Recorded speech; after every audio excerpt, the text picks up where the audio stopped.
एक सुंदर बगीचा था जिसमें हर रंग के फूल खिले थे। हर कोने में रंग बिरंगे फूलों की कतारें थीं, जैसे इंद्रधनुष जमीन पर उतर आया हो। बगीचे की हरियाली में ताजगी थी और सुबह की ओस की बूंदें पत्तों पर मोती जैसी चमकती थीं। तितलियां नाचतीं, मधुमक्खियां गुनगुनातीं और छोटे छोटे कीड़े फूलों के बीच खेलते रहते थे। हर सुबह बगीचे में जीवन की हलचल थी, मानो प्रकृति खुद संगीत रच रही हो, और हवा में फूलों की खुशबू घुली रहती थी। हल्की हल्की बयार फूलों की महक को दूर दूर तक फैला देती थी, जिससे पूरा वातावरण सुगंधित हो जाता था।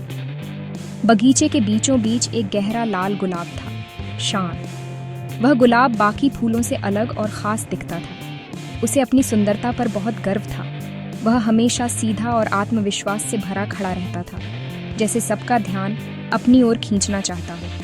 उसकी पंखुड़ियां मखमली और रंग गहरा था, जैसे कोई कीमती रत्न। उसकी बनावट इतनी नाजुक थी कि हर कोई उसे छूने से डरता था। शान अक्सर तालाब में अपना प्रतिबिंब निहारता, खुद को निहारते हुए मुस्कुराता और खुद को सबसे सुंदर मानता। उसे लगता था कि उसके जैसा कोई और नहीं। मैं सबसे सुंदर हूँ, मेरे जैसा कोई नहीं।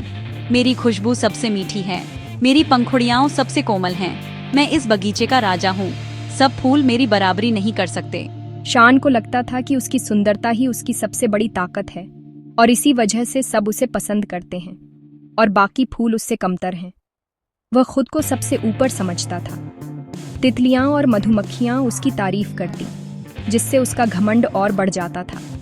हर कोई उसकी ओर आकर्षित होता था, लेकिन वह भूल गया था कि बगीचे की असली सुंदरता सभी फूलों के साथ मिलकर खिलने में है, और हर फूल की अपनी खासियत होती है।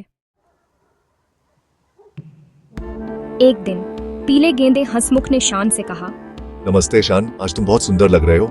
धन्यवाद हंसमुख, मैं तो हमेशा ही सुंदर लगता हूँ। पास की सफेद चमेली सुगंधा बोली, शान, हम सब मिलकर ही बगीचे को खास बनाते हैं। तुम्हारी लालिमा, मेरा सफेद रंग, हंसमुख का पीला, सब मिलकर।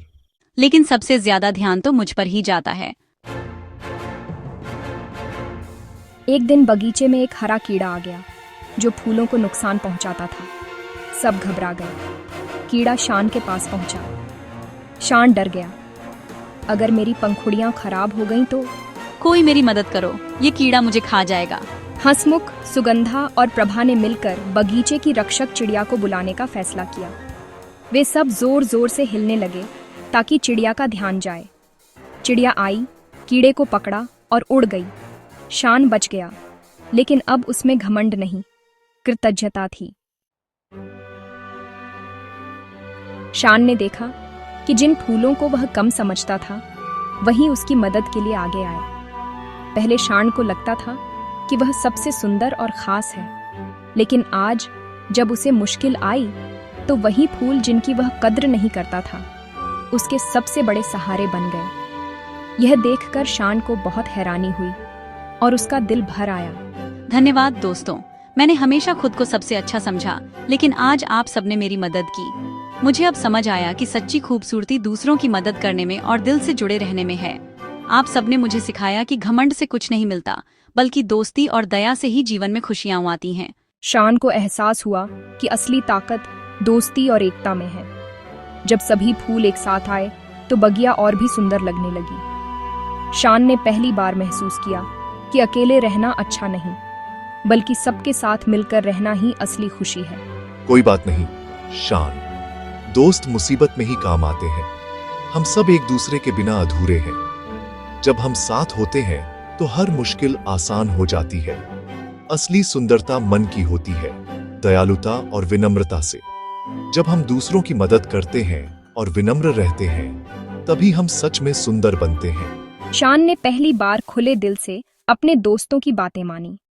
उसने महसूस किया कि सच्चे दोस्त वही होते हैं जो हर हाल में साथ निभाते हैं। उसे समझ आ गया कि घमंड उसे अकेला बना रहा था, जबकि दोस्ती उसे खुशी दे सकती है। अब शान ने ठान लिया कि वह हमेशा अपने दोस्तों के साथ मिलकर रहेगा और सबकी मदद करेगा, क्योंकि यही असली खुशी और सुंदरता है। अब शान बदल गया था। अब वह पहले जैसा घमंडी नहीं रहा। उसकी आंखों में अब विनम्रता थी और उसके व्यवहार में भी बदलाव आ गया था। वह विनम्रता से खड़ा रहता और सबके साथ समय बिताता। अब वह अकेला नहीं था, बल्कि अपने दोस्तों के साथ हर पल का आनंद लेता था। उसकी सच्ची प्रशंसा सुनकर बाकी फूल भी खुश होते। अब बगीचे में हर फूल के चेहरे पर मुस्कान थी और सब एक दूसरे की अच्छाइयों को पहचानने लगे थे। अब जब कोई उसकी तारीफ करता तो वह कहता, मैं अकेला सुंदर नहीं हूं, मेरे दोस्त भी खास हैं। हंसमुख, तुम्हारी हंसी पूरे बगीचे में खुशी भर देती है। तुम्हारे बिना यह बगीचा अधूरा लगता। सुगंधा, तुम्हारी खुशबू मन को शांति देती है। तुम्हारी मौजूदगी से बगीचे में एक अलग ही मिठास घुल जाती है। शान को समझ आ गया था कि सच्ची सुंदरता दूसरों के साथ खुशी बांटने में है। अब वह अपने दोस्तों की तारीफ करने में सबसे आगे रहता। अब बगीचा और भी सुंदर था, क्योंकि उसमें प्यार, दोस्ती और एकता की भावना थी। हर फूल एक दूसरे की मदद करता और सब मिलकर बगीचे को सजाते। धन्यवाद, लेकिन क्या आपने मेरे दोस्तों को देखा है? उनके बिना मेरी कोई पहचान नहीं। हम सब मिलकर ही बगीचे को सुंदर बनाते हैं। यही है बगीचे की असली खूबसूरती, साथ रहना, एक दूसरे की कद्र करना और मिलकर खिलना।